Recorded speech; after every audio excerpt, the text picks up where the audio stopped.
কথা রাখেনি। 33 বছর কাটল, কেউ কথা রাখেনি। ছেলেবেলায় এক বষ্টুমি তার আগমনী গান হঠাৎ থামে বলেছিল, শুক্লা দ্বাদশীর দিন অন্তরাটুকু শুনিয়ে যাবে। তারপর কত চন্দ্রভুক অমাবস্যা এসে চলে গেল, কিন্তু সে বষ্টুমি আর এলো না। 25 বছর প্রতীক্ষায় আছি। মামাবাড়ির মাঝি নাদের আলী বলেছিল, বড় হও দাদা ঠাকুর, তোমাকে আমি 3 প্রহরীর বিল দেখাতে নিয়ে যাব। সেখানে পদ্ম ফুলের মাথায় সাপ আর ভ্রমর খেলা করে। নাদের আলী, আমি আর কত বড় হব? আমার মাথায় এই খড়ের ছাদ ফুঁড়ে আকাশ স্পর্শ করলে তারপর তুমি আমায় 3 প্রহরীর বিল দেখাবে?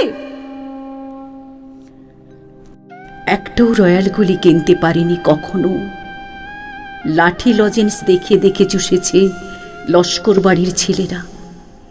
ভিখারির মতন চৌধুরীদের গেটে দাঁড়িয়ে দেখেছি ভিতরে রাস উৎসব।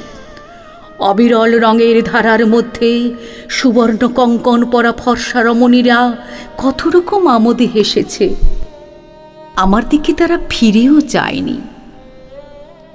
বাবা আমার কাঁধ ছুঁয়ে বলেছিলেন, দেখিস একদিন আমরাও।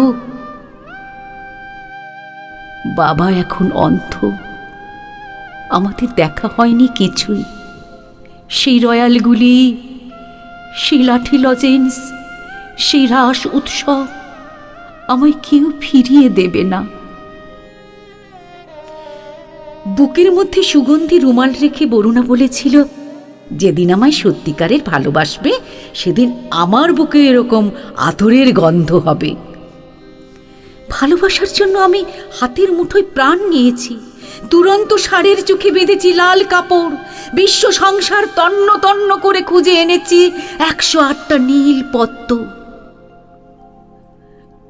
তবু কথা রাখেনি বরুণা। এখন তার বুকে শুধুই মাংসের গন্ধ। এখনো সে যে কোনো নারী। কেউ কথা রাখেনি। 33 বছর কাটল, কেউ কথা রাখে না।